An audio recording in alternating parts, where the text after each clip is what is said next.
Carmen, we've assembled a group of questions. We call them frequently asked questions, and we've putting this on our webpage. And it's different areas of the law.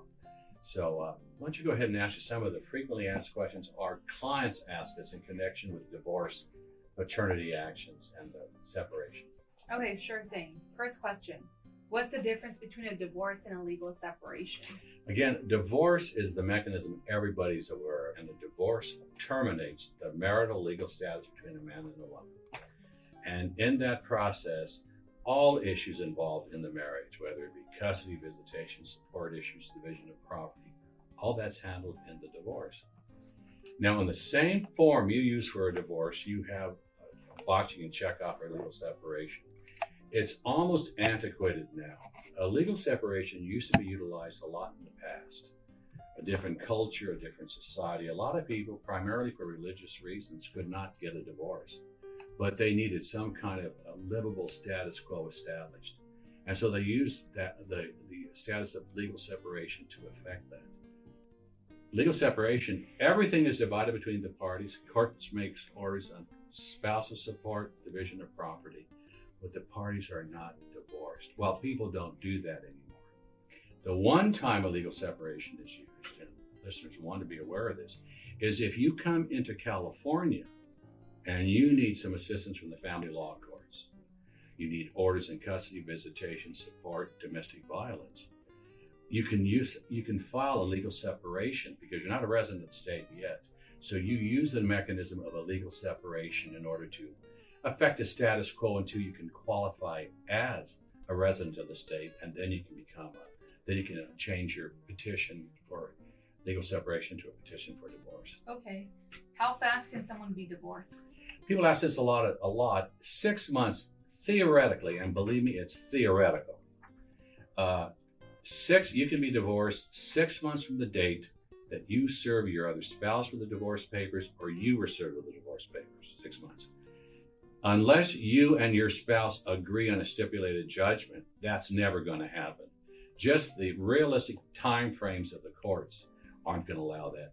If you're getting divorced, even just a regular middle-class divorce, expect a year before you're going to get divorced. Now, what about property? Can my spouse take me for all that I have? You know, we listen to a lot of anxiety-ridden questions. That's an anxiety-ridden question. When people ask that, they're afraid.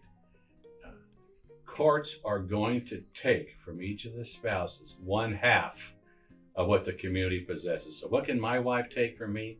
1/2 of all the community property. She can't take 60%. I can't rip her off and just have her take 30%. It's half and half. So don't be afraid of that. There's going to be an equal division of property. Okay. What about children? Can the spouse take away children from one spouse to another? Now, doesn't that sound like another anxiety-ridden question? Just think about it in terms of common sense.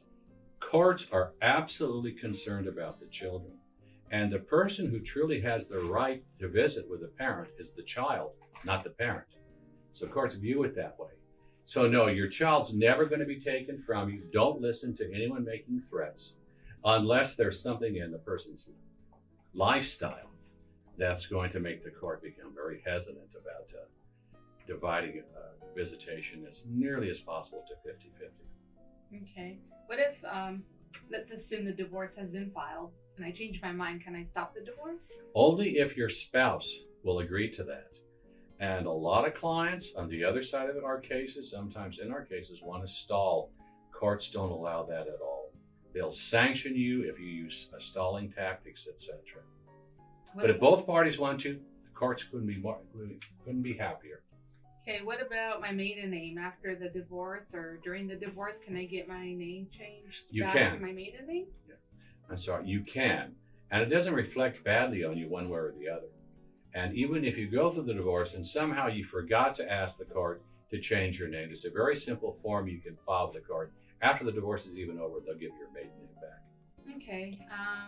When can my child decide who he or she wants to live with, mom or dad? Never. Now, a lot of people are going to say, oh, no, that's not true. It's the age of 14. The answer is the child can never determine for himself or herself who they're going to live with. the state of the law is, and just the state of how judges think, is that they want to take into account the desires of a child. Especially when you get up in those early teenage years, kids will get into trouble if the court isn't really listening to what he or she wants to do. So the answer is, don't get into this impression that you're going to just tell your kid and make promises. She's going to tell the judge, I want to go live with my mom or my dad. The court's going to say why, and they're going to explore that very carefully. So the real answer to the question is, your children will always have an influence on what the court does. Okay. And the older they get, the more important their desires will be. So that's a proper answer to that. What about same-sex marriages? Are they treated the same as any other marriage? Exactly. And the same. You go to the same courtrooms. It's just become socially conditioned. People accept it, etc. You're not in any way prejudiced by it. You'll be treated just with all the respect or disrespect everyone else is treated with in courts. Now, what is a Dissomaster? When I first became an attorney almost 40 years ago, the courts didn't have many guidelines by which to set child support. So different judges said it different ways. It was chaos. The California legislature came up with an algebraic formula which it reduced to a disk called Dissomaster. And what Dissomaster is a program in which you insert certain information into this program, and it'll spit out what a child support order should be and what a spousal support order should be. And they really take into account your income for the last 12 months, yes, including overtime, number of children, percentage of visitation, and they'll set a child support order that way. A spousal support order is a bit different. Okay, and how is the spousal support order made? You know, when you file for divorce, there's a simple process in terms of what you proceed to. You can just file your petition, the other party files their response, and then you just set a trial date, which you'll get 6, 7, 8, 9 months in the future. Well, if you need some support before that 6, 7, 8 months in the future, you can file what's called a request for order. I always tell my clients, just think of it as a mini trial, not the final trial, a mini trial.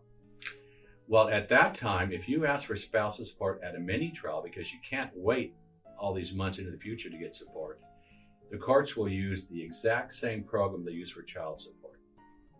At the time of trial, they throw that away and they take a look at what your lifestyle is. And generally, your spousal support order at the time of trial is less than the spousal support order you would get by the Dissomaster at this mini trial I've spoken of. Okay. What's the difference between a judge and a commissioner? You know, none. To the average person, you wouldn't even know. He or she will have their black robe on. It will have the term commissioner under his or her name as opposed to judge. The difference really between the two is a judge is elected and commissioners appointed by judges to assist them. A lot of the family law courts are staffed by commissioners. The difference with a commissioner is you never have to stipulate to a commissioner. If you don't want to stipulate to this commissioner, they'll send you to another commissioner. If you don't want to stipulate to them, they'll send you to a judge. You can only object to one judge once. But as a practical matter, they're both just as good. It's what kind of commissioner is that commissioner, and what kind of a judge is that judge. That's what's important to know. And my last question that we often get: should I hire an attorney? That's an honest question. I actually like it when clients ask that. I also like it when they ask us about money, because then they're serious. I tell a person should you hire an attorney? I tell them, first of all, it's a self-interested response on my part, so just filter whatever I say thinking that. But how would you approach a situation if you had a problem with your car? Well, if you're an auto mechanic, why in the world would you hire another auto mechanic to do your job for you? An answer might be, one, yeah, I'm an auto mechanic, but I don't have the time to handle my own car. Then you have to hire another auto mechanic. And most people, of course, don't have any knowledge of what's going on in the divorce court, so they really have to hire an attorney. And we invite people to take a look at our webpage, which is schusterlawgroup.com. Go to the homepage and just click on at the top a tab called Legal Menus.